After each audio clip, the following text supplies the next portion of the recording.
कितने लोग विश्वास करते हैं कि प्रभु ने ये समय दिया है? अभी मैं कल भी एक बात बता रहा था, फिर से मैं एक बात बता रहा हूँ कि मैं परसों एक न्यूज मेरे सामने ऐसे, मैं न्यूज नहीं देखता, मेरे सामने ऐसी आ गई, उसमें लिखा वायरस ऐसा चल रहा है, ऐसा बीमारी का नया वायरस कोई चल रहा है, रिपोर्टर बता रहे थे। तो मैं आपको बताना चाहता हूँ, अब बीमारियां महामारियां कम नहीं होने वाली। आपको पहले से ही अलर्ट कर रहा हूँ कि ना तो बीमारी कम होने वाली है, ना महामारी, ना लड़ाई, ना दंगे, ना फसाद, क्योंकि प्रभु के आने का ये चिन्ह है। वचन में लिखा है मेरे आने का ये चिन्ह होगा, जाति पर जाति और देश पर देश चढ़ाई। आज देश और देशों की लड़ाइयां चल रही हैं, आप न्यूज में देखिए। और एक और चिन्ह जो प्रभु ने कहा कि मेरे आने का एक चिन्ह होगा कि जगह जगह भूकंप होंगे, अकाल पड़ेंगे और महामारियां बढ़ेंगी, आएंगी। महामारियां, बीमारियां नहीं, बीमारी तो चलती आ रही है शुरू से। महामारी समस्या आप किसको कहते हैं? महामारी किसको कहते हैं बताइए? जैसे कोरोना आया था। Very good. महामारी वो होती है जिसका कोई इलाज और आती है और सब कुछ तबाह। तो ये नहीं लिखा सिर्फ महामारी आएगी, महामारियां आएंगी। तो मैंने कल भी ये बात बोली, आज भी आपको बता रहा, जितना अच्छा है आप और आपकी औलाद, आप जितना परमेश्वर के नजदीक रहेंगे उतना ही आप सुरक्षित रहेंगे, क्योंकि वो हमारी ढाल और हमारा छुड़ाने वाला है। नॉर्मल खांसी जुकाम तो कोई बात नहीं, पर महामारियों से आप और मैं लड़ नहीं सकते। महामारियों से वही लड़ सकता है जिसने हमारी बीमारी के लिए कोड़े खाए हैं। बहुत से अभी आपको कुछ समय में आप मेरी बात को आप हैरान हो गए, शायद बोले कि पास्टर जी ने पहले कैसे बता दिया। तो ये कोई प्रोफेसी नहीं है, ये तो मेरे प्रभु की प्रोफेसी है, मेरे परमेश्वर की भविष्यवाणी है जो पूरी हो रही है। कुछ समय बाद आपको और बीमारियां, महामारियां देखने को मिलेंगी, पर धन्य वो परिवार, वो ब्लेस्ड है जो अभिषेक के नीचे है, क्योंकि अब अभिषेक और सामर्थ्य ही आपके काम आने वाली है।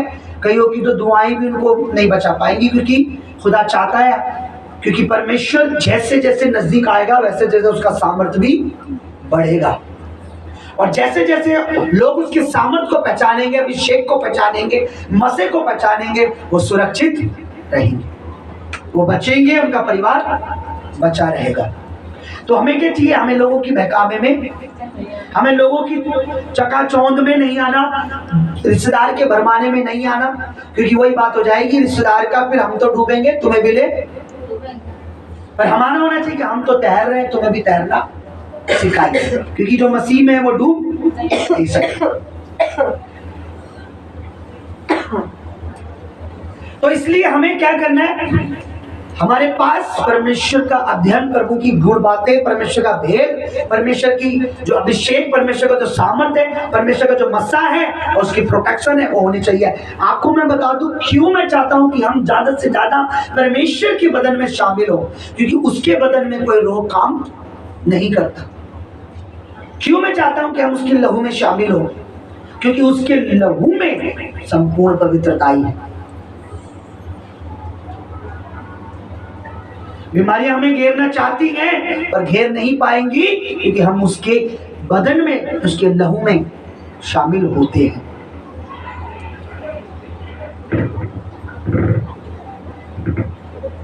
आप मुझे बताइए, पौलुस एक जगह प्रचार, पौलुस को प्रभु ने सामर्थ दी, दुष्ट आत्मा ने क्या कहा पौलुस के लिए कि मैं पौलुस को और प्रभु यीशु को भी कुछ बीमारियां, कुछ महामारियां प्रभु के बदन को जानती हैं, प्रभु के लहू को जानती हैं, क्योंकि वो यीशु को पहचानती है। अब कुछ महामारियां, जो बीमारियां है ना, इसे बंद कर दो, इसे बंद कर दो। कुछ महामारियां, कुछ बीमारियां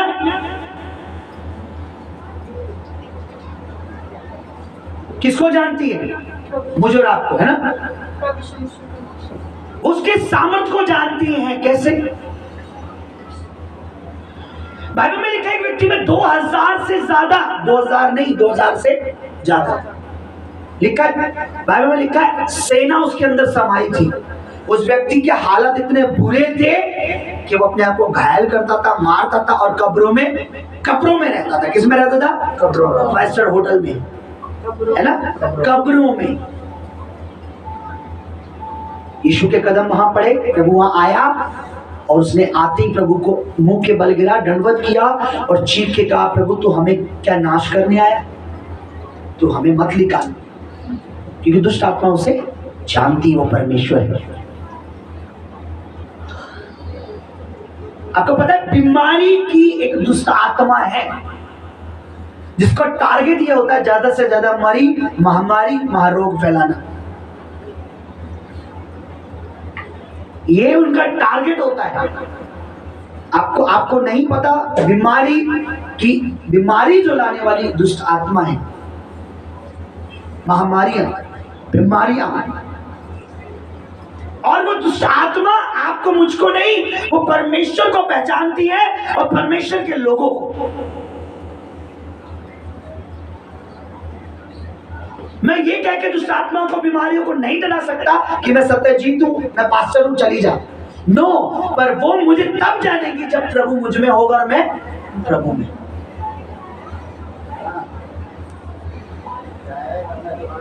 प्रभु यीशु मसीह का बदन, उसका लहू हमारे लिए इतना इंपॉर्टेंट है कि आप नहीं जानते कि आपको और मुझको जितना ज्यादा हम उसके बदन में, उसके लहू में शामिल होंगे, कुछ बीमारियां जो दुष्ट आत्माएं, एक प्रभु के बहुत बड़े दास है, मैं उनका नाम भूल गया, तो मुझे माफ करें। बहुत ज्यादा अच्छा प्रचार, बहुत ज्यादा रूहें बचाई हैं। उनका एक पर्सनल व्यक्तिगत अनुभव है कि जो व्यक्ति पवित्रताई में चलता है और निरंतर प्रभु की मेज में शामिल होता है, दुष्ट आत्मा उस पर अटैक नहीं करती। दुष्ट आत्मा उस पर अटैक नहीं करती। चाहे वो बीमारी को, कुछ बीमारी महामारी की बात कर रहा हूं मैं, क्योंकि वो महामारी वाली दुष्ट आत्माएं जानती हैं कि ये व्यक्ति प्रभु का है, प्रभु इसमें है, और ये निरंतर पवित्रताई में, प्रभु की भोज में, प्रभु की मेज में, प्रभु में रहता है। क्योंकि जब हम परमेश्वर का भय मानते हैं, हमारे इर्द गिर्द एक बाड़ा होता है, और वो बाड़ा शैतान, दुष्ट आत्मा तोड़ नहीं सकती। दुष्ट आत्मा उस बाड़े को नहीं तोड़ सकती, उस सुरक्षा कवच को नहीं तोड़ सकती।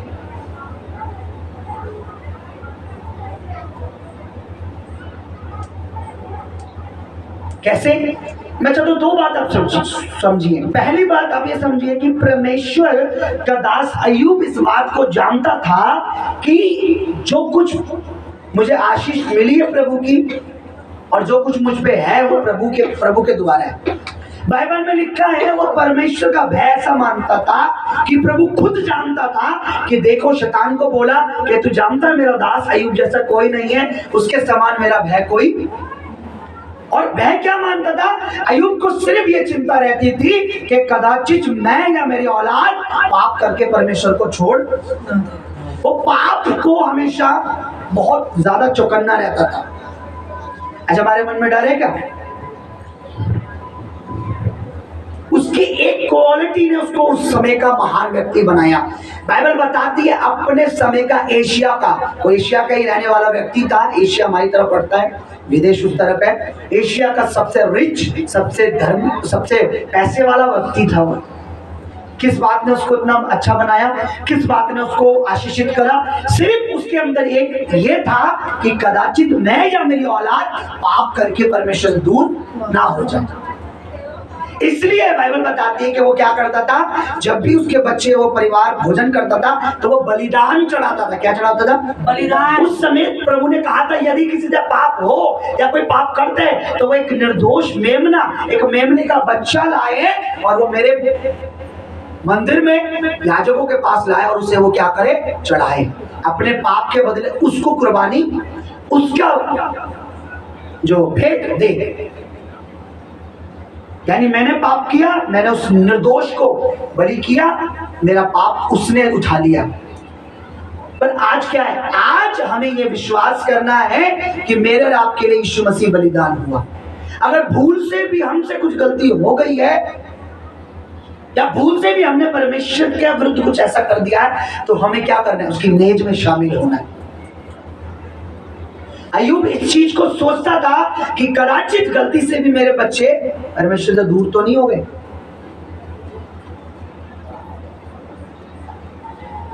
चिंता उसकी थी, आज हमें चिंता नहीं होती।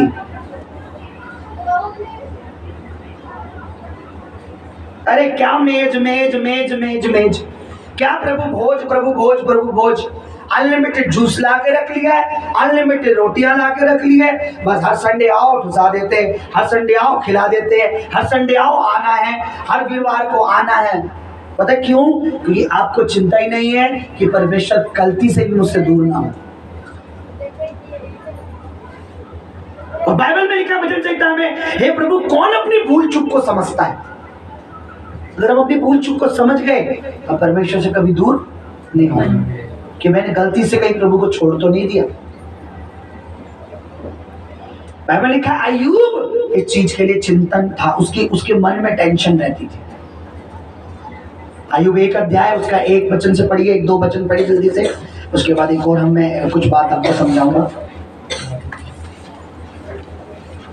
अरे भाई पास्टर जी ने बुला लिया, किस लिए आ रहे यार, आज फिर प्रभु भोज है।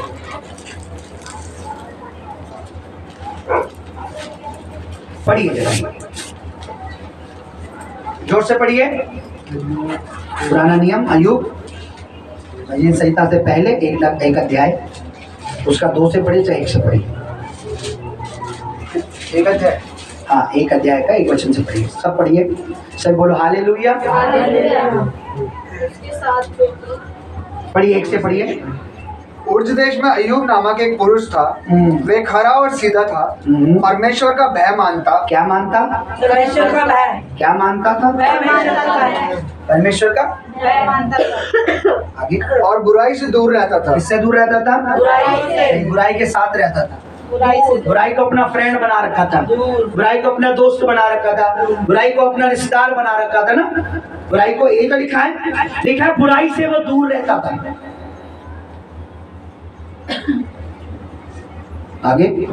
और उसके 7 बेटे और 3 बेटियां उत्पन्न हुई, उनके 7,000 भेड़ बकरियां, उसके 7,000 भेड़ बकरियां, 3,000 ऊंट, 500 जोड़ी बैल, उसके लिए ब्लेसिंग थी, 500 गधैया और बहुत से दास दासियां थी। वरन उसके पास इतनी संपत्ति कि पूर्वी देश के लोगों में, पूर्व देश, हम पूर्व में रहते हैं, इंडिया पूर्व में आता है, वे सबसे बड़ा था। सबसे बड़ा था, पूर्व में आता है हमारा देश भी।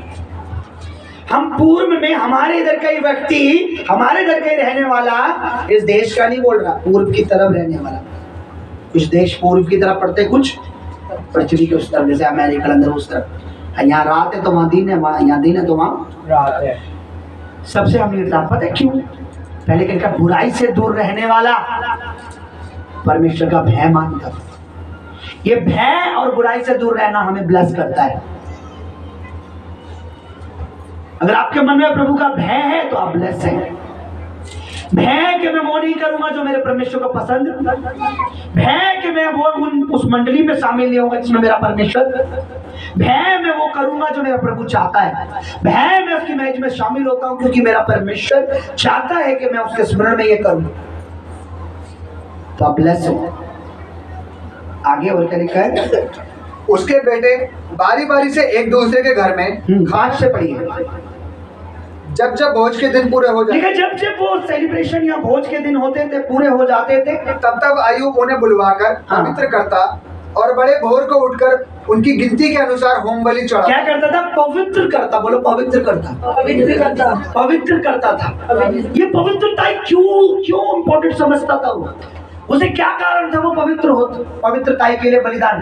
क्योंकि वो जानता था पवित्रताई में आशीष है, पवित्रताई में ब्लेसिंग छुपी हुई है, पवित्रताई में परमेश्वर जब किसी व्यक्ति को पवित्र देखता है तो स्वर्ग की तमाम बरकत उसे धरती पर मिलने चालू हो जाती है, सिर्फ पवित्रताई की वजह से।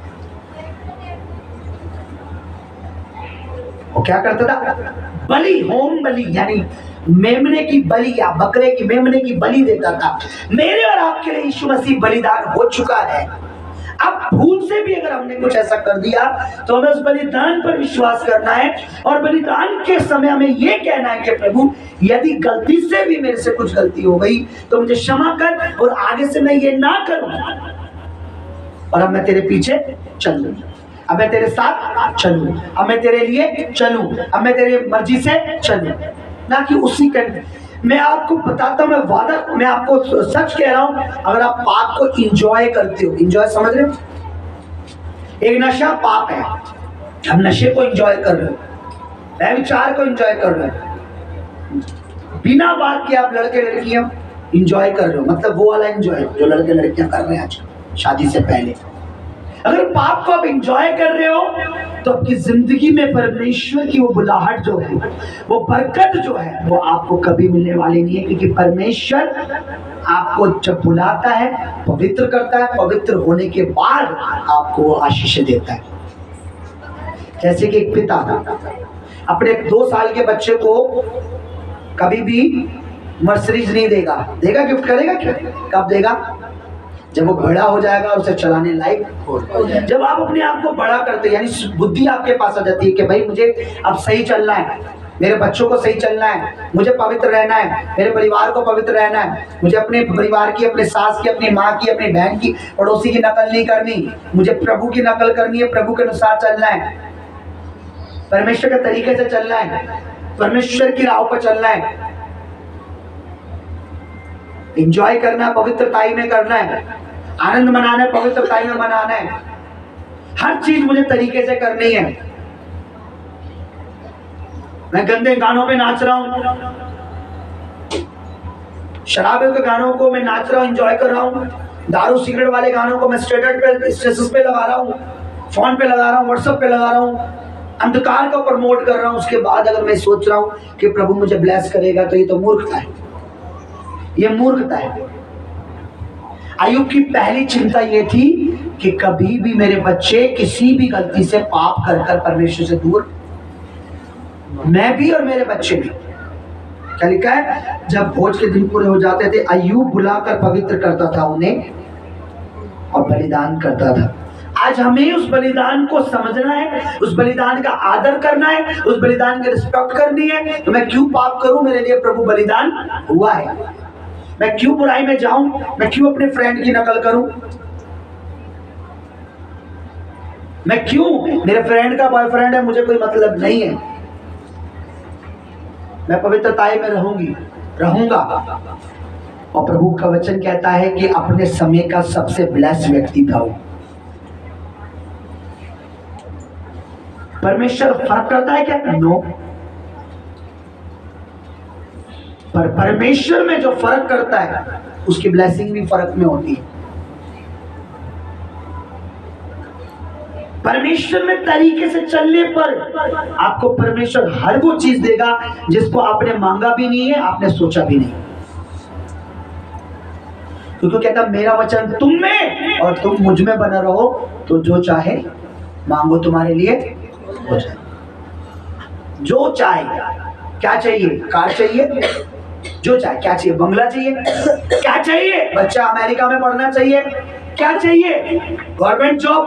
प्रभु कह रहा जो चाहे मांगो तुम्हें मिल जाएगा। पर शर्त ये है, वो भी शर्त रखी है आपके आगे, आज्ञा है, वचन है, मेरा वचन तुझ में और तुम मुझ में होना चाहिए।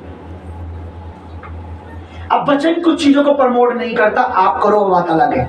वचन कुछ, मैं ओपन कहता हूं, वचन कुछ त्योहारों को नहीं बोलता, वचन कुछ चीजों को मना करता है, वचन कुछ संगतियों को मना करता है। कहां लिखा है? इसको ध्यान से सुनना भी।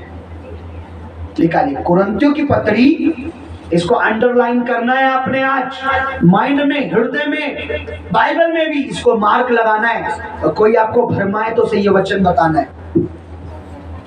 हाँ, पहला कुरिन्थियों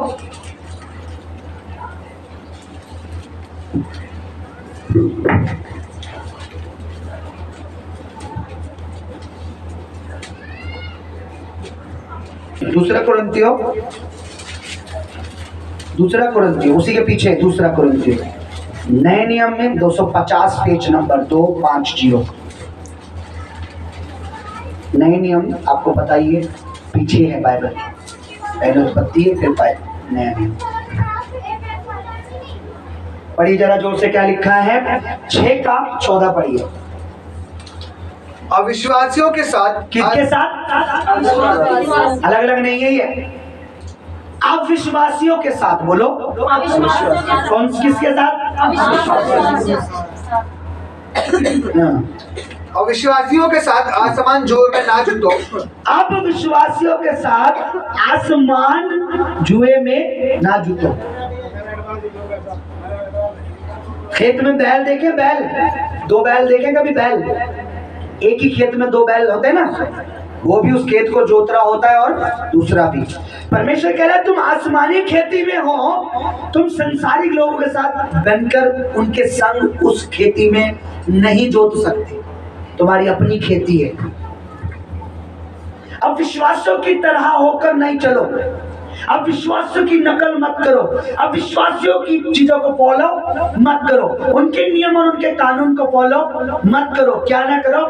अब विश्वासियों के साथ, बोलो साथ, संगति, एकता, उनके साथ। प्रभु कहता है उनके साथ आसमानी जुए को नहीं जोतो। आगे क्या लिखा है? क्योंकि धार्मिकता और अधर्म का क्या मेल जोड़? अधर्म और धार्मिकता, पाप और पवित्रता का कोई मेल जोल नहीं है। तुम उनकी तरह नहीं हो, वो तुम्हारी तरह नहीं है। आगे, या ज्योति और अंधकार की क्या संगति? क्या संगति? तुम ज्योति हो, वो अंधकार है, तुम्हारी उनकी संगति क्या संगति? क्या गेट टुगेदर हो रहा है आपका? क्या आपस में मिल रहे हो आप? क्या बातें चल रही है? तुम्हारी और उनकी संगति सेम नहीं। वहां बियर खुल रही है और आप वहां बैठे हो, वहां गंदी गालियां चल रही हैं, आप एंजॉय कर रहे हो। वहां व्यभिचार की बातें चल रही है लड़कियों की, वहां लड़कों की बातें चल रही हैं, आप बैठे हो। क्या लिखा है? आगे पढ़िए। और मसीह का बलियाल के साथ क्या लगाव? ये बलियाल मतलब शैतान, बलियाल का मतलब है शैतान। मसीह का और शैतान के साथ क्या लगाव? मसीह का यानी प्रभु का और शैतान का कोई मेल है? नहीं है, दोनों अपोजिट है। एक धर्मी है, एक पापी है। एक पवित्रताई में लेके चलता है, एक पाप में डालता है। एक गंदे कामों में एंजॉय करवाता है, एक आत्मा में एंजॉय करवाता है। एंजॉय प्रभु में बहुत है, मैं सही बता रहा हूँ। प्रभु के तरीके चलोगे, हर दिन एंजॉय करोगे, वो आनंद होगा। फ्लैट में बैठोगे, अपनी वाइफ को बोल रहे होगे, अपने पति को बोल रहे होगे, ये एंजॉय प्रभु का है। प्रभु हर तरह का एंजॉय हमारे लिए बनाया था प्रभु ने। ऐसा नहीं था प्रभु ने बोला हमें रिवॉर्ड नहीं बनाया, जी सर, हाँ जी सर, क्या बात। हमें एंजॉय हमारे अंदर दिया है प्रभु ने। प्रभु ने ऑलरेडी हमारे अंदर वो जॉय, एंजॉय, वो आनंद भरा है हमारे लिए। प्रभु ने अच्छे, आप बीच जाते हो, कितने लोगों ने बीच देखे हैं? किसने बनाए? शैतान ने बनाए अच्छे बीच। किसने बनाए? किस लिए बनाए? हमारे लिए। गार्डन देखते हो, अच्छे बड़े बड़े जो बने हुए हैं, क्यों बनाया प्रभु ने? हमारे एंजॉय के लिए। पर शैतान किस में? पाप में एंजॉय, गंदी चीजों में एंजॉय, व्यभिचार की चीजों में एंजॉय करो, है ना? गंदी मूवों में एंजॉय करो, गंदी चीजों में एंजॉय कराना चाहता है। हम सब गए थे टूर पे, बताइए किसने एंजॉय नहीं किया? कुछ गंदी चीजें चल रही थी वहां, सबने एंजॉय। वो तो कुछ भी नहीं है, उससे भी ज्यादा खुदावन तुम्हारी जिंदगी में और जॉय और एंजॉय और आनंद भरना चाहता है। आप उसके तरीके से चलो। हाँ, एवरीडे आपको ऐसा लगेगा जैसे आज मेरा कुछ अलग ही त्योहार है। एवरीडे आपको अपने पति, अपनी पत्नी, अपने घर, अपने परिवार, अपने बच्चों में आनंद आएगा। प्रभु नहीं चाहता कि आप घर की मुर्गी बन जाओ। आप प्रभु चाहता है आप हर जगह जाओ, हर जगह घूमो, हर जगह एंजॉय करो। उसने इतनी बड़ी पृथ्वी, वो बनाने को इतनी सी पृथ्वी बना सकता था कि चलो, उसने इतनी बड़ी इसलिए बनाई ताकि आप सब घूमो, आप हर जगह देखो। वो बनाने को हर जगह एक ही जैसा बना सकता था, उसने हर जगह अलग बनाया। परमेश्वर चाहता है पहाड़ों में जाओ, पहाड़ों को देखो। परमेश्वर चाहता है समुद्र पे जाओ, समुद्र को देखो। नहीं तो वो एक ही जगह पहाड़, एक ही जगह समुद्र, एक ही जगह बर्फ बना सकता था ना। पर उसने बर्फ अलग जगह रखी ताकि आप कश्मीर जाओ तो बर्फ देखो, है ना? वो बुद्धिमान परमेश्वर हो चाहता है हम एंजॉय करें, पर किसके साथ? परमेश्वर के साथ। शैतान का और परमेश्वर का क्या मेल जोल है भाई? आज लोगों ने बहुत एंजॉय किया होगा ना, जो भी कुछ कर रहे होंगे, सब कुछ किया होगा। कल क्या? आप अपनी आंखों से देखोगे कल क्या हो रहा है। कल कौन सा वायरस आने वाला है, कल कौन सी महामारी आने वाली है, कल कौन सा भूकंप आने वाला है, कल कौन सी दुर्घटना आने वाली है, कल कौन उन्हें बचाने वाला है। उनके साथ कोई भी खड़ा नहीं। आप और मैं धन्य ब्लेस हैं, हम प्रभु में एंजॉय कर रहे हैं, प्रभु में जी रहे हैं, प्रभु में हैं, प्रभु में चल रहे हैं, प्रभु में बढ़ रहे हैं। हमारे लिए प्रभु सब कुछ देने वाला परमेश्वर। आमेन। हालेलुया। हालेलुया। पढ़िए क्या लिखा है, अविश्वासियों के साथ जो विश्वास में नहीं है, विश्वासी नहीं है, उनके साथ क्या आप मेलजोल बना रहे हो? मतलब कहने का मतलब उनके साथ तुम्हारा कोई लेन देन नहीं है। अब मैं ये नहीं कह रहा हूँ, आप इस वचन को ध्यान से समझना। प्रभु ये नहीं कह रहा है कि आपने उनके साथ तुम्हारा कंपेयर नहीं होना चाहिए, कंपैरिजन नहीं। हाँ, वो ये वाली बात चल रही है। तुम्हारा और उनके साथ कोई कंपैरिजन नहीं। तुम स्वर्ग की संतान हो, वो पृथ्वी के हैं। समझ रहे? स्वर्ग ऊपर है, पृथ्वी ऊपर है। स्वर्ग। आप ऊंचाई वाले लेवल के हो। आगे क्या लिखा है, पढ़िए। या विश्वासी के साथ अविश्वासी का क्या नाता, और मूर्तियों के साथ परमेश्वर के मंदिर का क्या संबंध? क्योंकि हम तो जीवित परमेश्वर के मंदिर हैं, जैसा परमेश्वर ने कहा है, मैं उनमें बसूंगा और उनमें चला फिरा करूंगा, और मैं उनका परमेश्वर हूंगा और वे मेरे लोग होंगे। समझ रहे आप?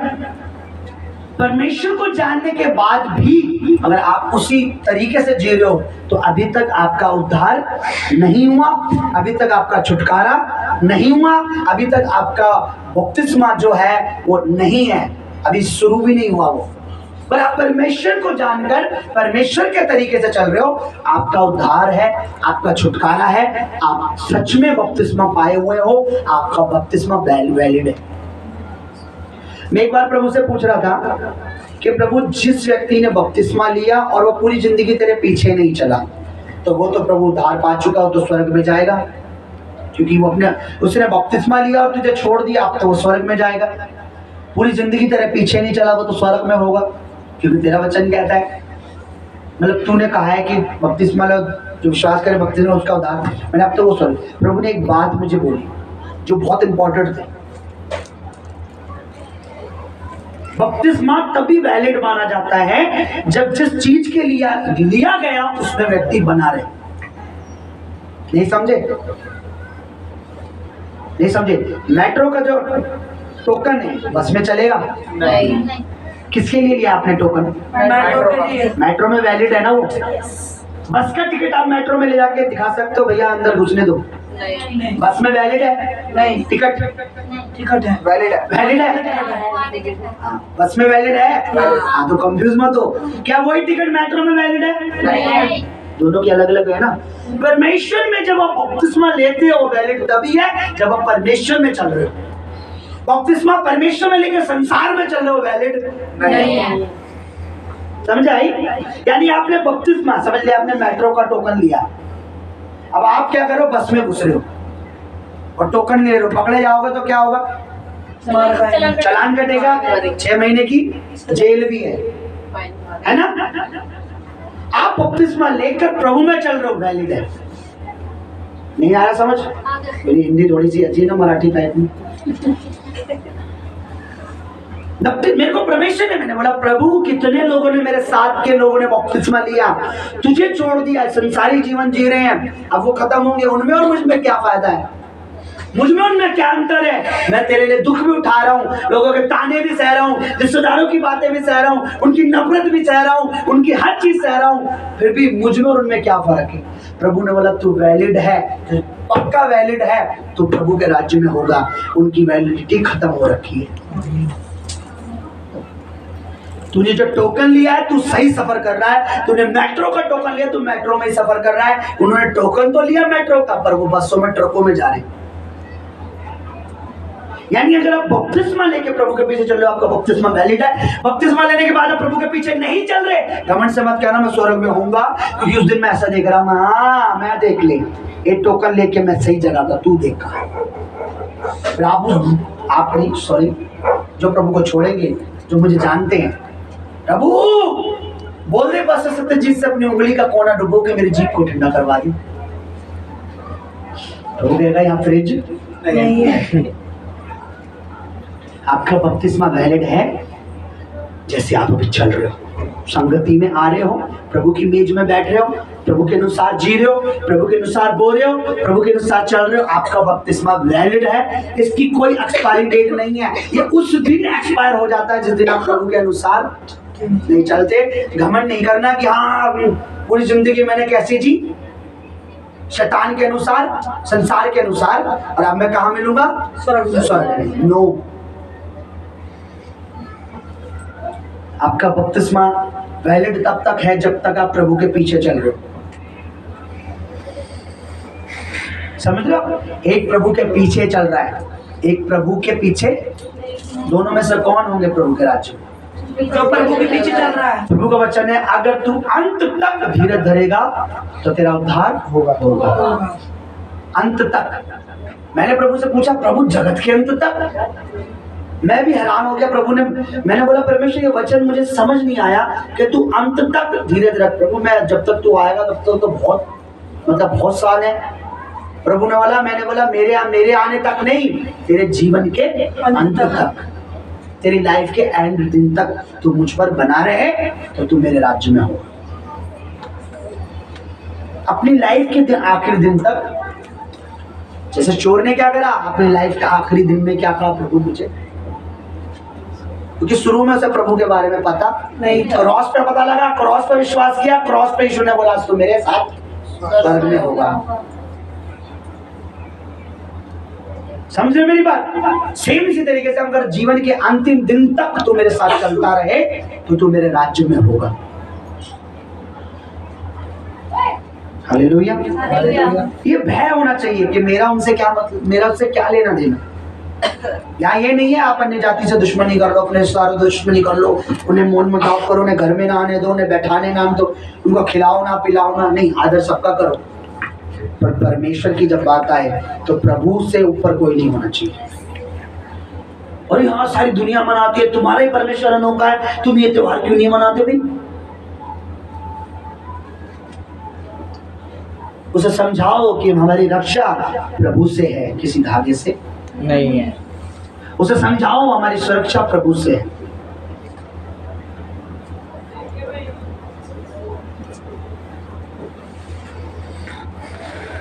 मैं आपको एक चीज, सब पता नहीं कल अगर आप लोगों की छुट्टी है, प्लीज कुछ लोग, सिर्फ कुछ लोग लाल बहादुर जाना मेरे कहने से, और मेरे से डायरी ले जाने, सर्वे करके आना।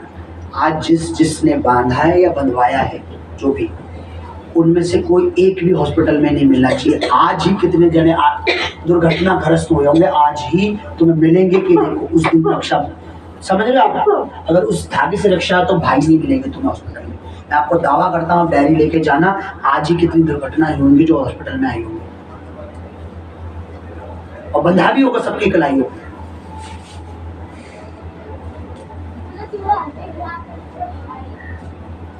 और एक दिखाना जो आज प्रभु की महिमा कर रहा हो और वहां पड़ा हो।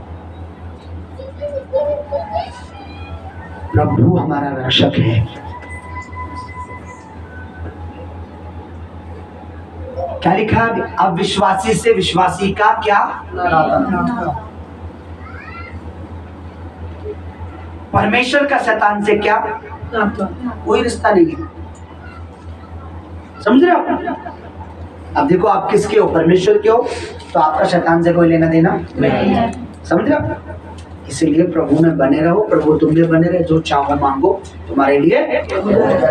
Hallelujah, hallelujah, hallelujah. अय्यूब की मानिंद, अय्यूब की तरह एक मन बना लो कि गलती से भी मैं अपने प्रभु से दूर, गलती से भी मैं अपने परमेश्वर से दूर, गलती से भी मैं अपने परमेश्वर से दूर ना हो। इमेज आज का मकसद, आज का कारण यही है कि अगर आपने कुछ ऐसा किया है उससे तौबा करो और मन फिराओ, प्रभु के तरीके से चलो, मन फिराओ, प्रभु के तरीके से चलो।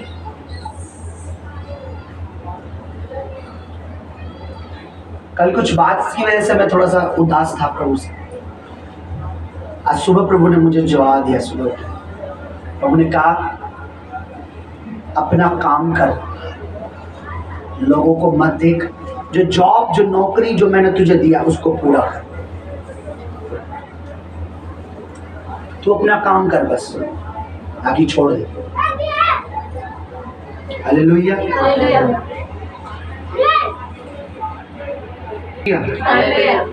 प्रभु ने मेरा इतना बोल के मुंह बंद कर दिया, तू अपना काम 2 में या 2000 में या 2 करोड़ में बस अपना काम कर, क्योंकि एक एक के काम का प्रतिफल देने का मेरे पास फल है, प्रतिफल मेरे पास। तू अपना काम कर बस। मैं फिर चुप हो गया, मैंने बोला ठीक है प्रभु। हालेलुया। मैं अपना काम कर रहा हूँ, यही मेरा कार्य है, परमेश्वर के लोगों को परमेश्वर में बढ़ाना, प्रभु की बातों में और आगे लेके चलना। सोच कर देखो आप किसके हो, संसार के हो या परमेश्वर के। संसार के रहोगे, संसार आपको कुछ दे नहीं सकता, आपसे लेगा। प्रभु के रहोगे, प्रभु आपसे कुछ लेना नहीं चाहता, वो देना चाहता है। हालेलुया। प्रभु के बन के रहो। पंखा चला। हालेलुया। आइए हम थोड़ी देर अपने आप को